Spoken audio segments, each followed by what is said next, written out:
The Duluth model promotes the view that hitting is a conscious strategy by men to assert their dominance over women. It's so named because it was drafted after a single crime where a man killed a woman that took place in Duluth, Minnesota in 1981. The entire theory is based on this one event, yet it's applied to all men in domestic violence incidents as a model of male behaviour. This is equivalent to taking Margaret Thatcher as a representative model of all women. The Duluth model makes some serious assumptions about men. In particular, it asserts that all men are trained by our culture to subjugate women, and that the battering of women by men is commonplace.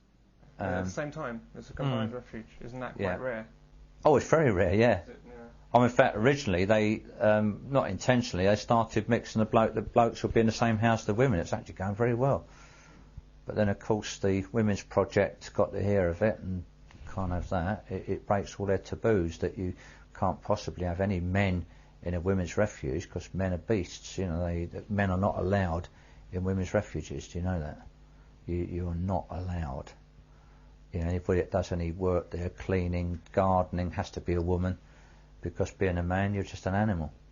I find that amazing. You couldn't do that with any other group once again. You couldn't. No men can work in refuges. No men can sit on the board.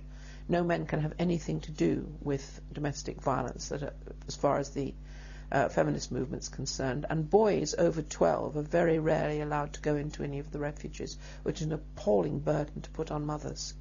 So why wouldn't boys over the age of 12 be allowed into a refuge? Because they're potentially men.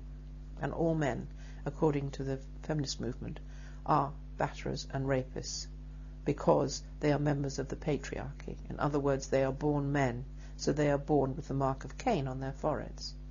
And this ludicrous political ideology has funded the persecution of men and fathers and boys for the last 30 years, with the full connivance of all the agencies involved, including the government. The Duluth model states that the causes of a man's violence is never related to any problems that he might have, like drugs or previous abuse he has suffered, mental health issues, stress or alcoholism. The sole cause, according to the proponents of this model, are men themselves. Men are the problem. But of course this is unsupportable. For example, most people have their first ever experience of violence at the hands of their mothers. Boy, I will slap the caps off your knees. Because if you have your fill, not touch the ground. No, Mommy. I will knock you into last night. The county social worker says it all goes back to my mom and holding my hand on the stove. I could stick this fork in your eye. I think my mother's the only woman that hasn't hurt me, actually. Well, she physically beat me, but, you know, that's... Yeah, well, same here. Yeah, but that's okay. That's cultural. I was beaten until my head was bleeding. I mean, Jesus, I was you seem okay beaten now. damn hard. But then again... Well, that's only on the surface. And I would never do that to my children because I experienced it. And some women sexually abuse their children. This is particularly prevalent with single mothers. It would quite often just be them and the mother in the home. And for the little boys, when they were little boys, they were almost used as if they were the husband. So should we have news articles stating that women are the problem? That all mothers are violent to their children, and single mothers are likely to be raging child sexual abusers? Or should we understand that this behaviour is not a general problem with women, and is indicative of problems with the particular females involved? A woman abandons her baby. And abandoned at 2 days old, the baby girl discovered in a cardboard box. Anyone abandoning such a tiny, helpless baby must have felt desperately alone and very scared. The police understand that, and they're keen to stress to Becky's mum they want to help her. Most of all, they want to reunite her with her beautiful daughter. A man disciplines his child. A father of two revealed today how he was separated from his family after being spotted by a policeman giving his 3-year-old son a single but hard smack on the bottom. In the 6 months it took for the case to come to court, the man was banned from the family home and allowed no unsupervised contact. So a woman who abandons her baby to die next to rubbish bins on a freezing November day, a woman who actually throws her baby away, should be reunited as soon as possible with the child. All is forgiven.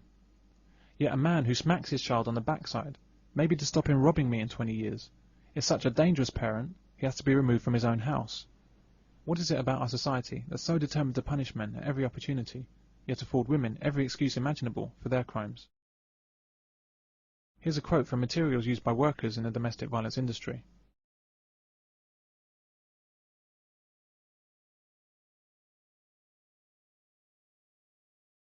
This is not directed at some men, it's directed at all men. It holds no explanation for female violence. Look what I got for our favorite girl.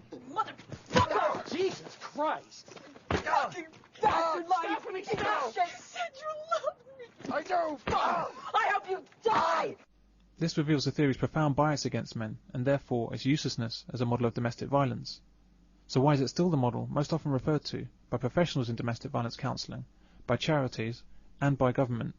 When it came down to domestic abuse, they would then go further and actually say in almost all cases it's violence by men against women, and that the few occasions where it's women against men is so small as to not warrant any sort of comment at all. And in fact, I expect if you press them on that, they will probably say, well, the men were abusers and it was just a woman hitting back. Now, I don't know what drives these women to hate men so much, but when you read stuff like that, where they say in almost all cases, and that all of their literature is absolutely just soaked up with the male is the violent one, the male is the aggressor, the male is the criminal, the woman is not responsible for it. I mean, they almost actually talk about women as if they're some sort of low IQ imbecile. I think that men would tell you they were not taught to dominate women in their families of origin. I think they'd tell you just the opposite, that they were taught to respect, care for and protect women, even at risk to themselves. Men have always been like this. Men are taught and conditioned from their earliest years that one of the worst things you can do is hit a woman. In their entire lives, most men have never hit a woman, even when a woman has hit them. I am a doctor. Prove it. Stitch this, mate. I would say that this is the experience of millions of men in this culture. Oh, now you're going to leave, you low-life piece of shit. You know what? Here, take your fucking dinner. So how many men do you know that beat their wives or girlfriends? You know, beat them up regularly? Regularly? Yeah, well, let's say regularly. Okay, and then we'll move on, yeah? No, even at all. Yeah, how many? Often. I don't know anyone. You don't know anyone? Personally, no. Yeah, you don't know any men that beat their wives or girlfriends? No. Okay, how about you? I don't know. I don't know anybody. No, I don't think. Oh, I don't know anyone really that could even potentially be like that, really. No, that's why my mates, share the same principles, I had a friend whose wife used to get, used to have a hell of a temper on her, and she used to swing from, but he used to have to, restrain her, but that's all he could do. Again, he feared than anything else, because he could end up, in trouble for defending himself against a crazy wife, because again, who's going to believe the man? Have you ever hit a woman? No, I don't think so. Always had me that had the cut, because I would not smack her back. I would not hit her back purely and simply because she was a woman. He had to restrain her, and she'd have bruises on her wrist where he restrained her once because she was physically beating him and he had a black eye and everything. Have you ever been hit by a woman? Yeah. Was that a slap or a punch? Slaps, punches. I'm not a nasty guy as well, I just don't know why I got hit. But you didn't respond in kind? You didn't hit back? No. When they were going to hit me multiple times, after the first time I just grabbed their arm to stop them doing it again. Andrew, have you ever been hit by a woman? Yeah. Okay, how did she hit you?